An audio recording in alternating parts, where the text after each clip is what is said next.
Pasamos al último tema de la unidad 2, que es la ventaja comparativa en términos de dinero. Ustedes posiblemente se hayan preguntado cómo se organizan las transacciones en el mundo real, ya que no miramos las productividades relativas para decidir la compra de bienes importados o de bienes nacionales. Lo que miramos son los precios en dinero. Vamos a ver con un ejemplo cómo se traducen las ventajas comparativas en precios menores medidos en dinero. Para eso tenemos que incorporar al análisis los salarios de cada país. Vamos a suponer por simplicidad que solo existe el trabajo como factor productivo y por eso el salario es el único costo de producción.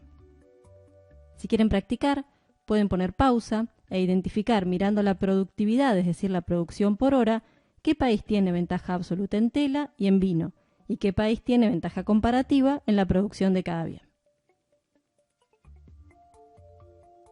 Lo que vemos es que Estados Unidos tiene ventaja absoluta en ambos bienes, porque puede producir más unidades por hora que Inglaterra, tanto de vino como de tela. Pero tiene una ventaja comparativa en tela, porque en ese bien es 4 veces más productivo, mientras que en vino solo duplica la productividad del otro país. Ahora bien, para calcular el precio al que se vende cada bien necesitamos conocer los salarios. Vemos que el salario por hora de Estados Unidos son $20 y en Inglaterra son 5 libras. El precio por unidad es el precio de una hora de trabajo dividido por la cantidad de unidades que se hacen en esa hora de trabajo. Pero estos datos, aun cuando están en dinero, no son comparables entre sí, porque no están en términos de la misma moneda. Es por eso que necesitamos conocer el tipo de cambio, es decir, cuánto vale el dólar en términos de libras o las libras en términos de dólares.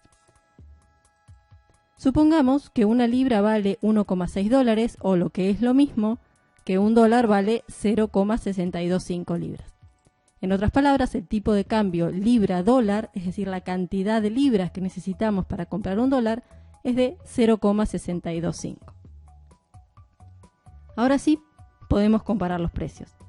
Vemos que la tela es más barata en Estados Unidos, país que tiene ventaja comparativa en tela, y el vino es más barato en Inglaterra, país que tiene ventaja comparativa en vino. ¿Por qué sucede esto? Porque aunque Inglaterra no sea tan eficiente como Estados Unidos en la producción de vino, su menor tasa salarial en términos de dólares más que compensa su ineficiencia. Con ese salario, el costo en dólares de producir vino es menor que el costo en dólares de producir vino en Estados Unidos. Y entonces, si el mercado es de competencia perfecta, eso implica que el precio del vino inglés será menor que el precio del vino estadounidense. Y es así que los consumidores lo que miran es el precio en unidades monetarias que es más barato en términos absolutos y compara el precio de un país con el precio del otro país. ¿Qué sucede cuando la libra se deprecia? Acá vemos que la libra vale cada vez menos. Al principio se necesitan 0,625 libras para comprar un dólar y al final de la tabla necesito 1,1 libras para comprar ese mismo dólar.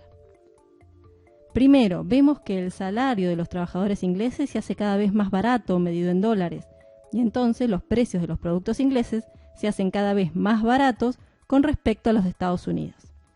Miremos la última fila. Tanto el vino como la tela en Inglaterra son más baratos. Inglaterra es más competitiva en ambos bienes.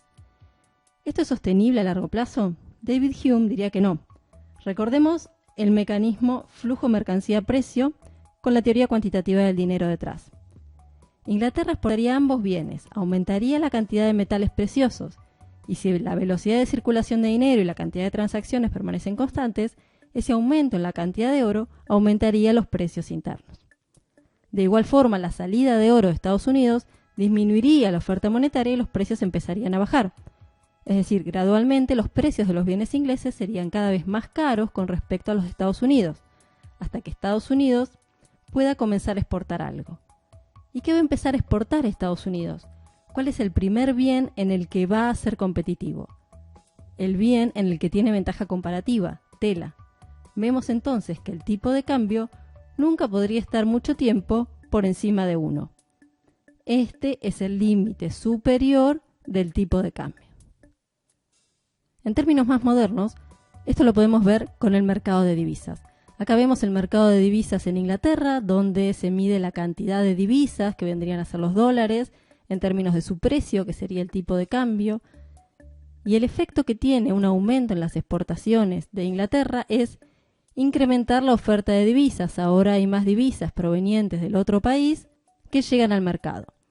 El efecto de esto es una disminución del tipo de cambio o una apreciación de la moneda local. Lo que tenemos acá es un mecanismo análogo al mecanismo de David Hume, que implica que esta situación de la última fila no sea sostenible a largo plazo, porque hay fuerzas que hacen que el tipo de cambio disminuya y sí o sí uno de los dos bienes tiene que ser más barato en términos monetarios absolutos en uno de los dos países. Acá tenemos un ejemplo similar, pero para analizar qué sucede cuando la libra se aprecia. A ustedes les queda por completar esta tabla, explicar el mecanismo de ajuste en términos de Hume y en términos modernos, y encontrar el límite para el tipo de cambio en este caso, es decir, el valor del tipo de cambio a partir del cual empiezan a operar esos mecanismos de ajuste. Por último, les dejamos algunas tareas también. Tienen que leer el capítulo correspondiente del libro, que es el capítulo 2, y explicar cuál es el impacto de la apertura comercial en el empleo, que es una variable que hasta ahora no hemos medido. Además, tienen que leer el apartado sobre offshoring y responder qué es el offshoring, cuál es la diferencia con el outsourcing, cuáles son las ventajas y desventajas de la subcontratación en el exterior que menciona el libro, y si se les ocurre alguna ventaja o desventaja más, además de la que plantea el libro. Y por último, lo que me parece más interesante para pensar es si es posible cambiar la ventaja comparativa de un país y cómo hacerlo.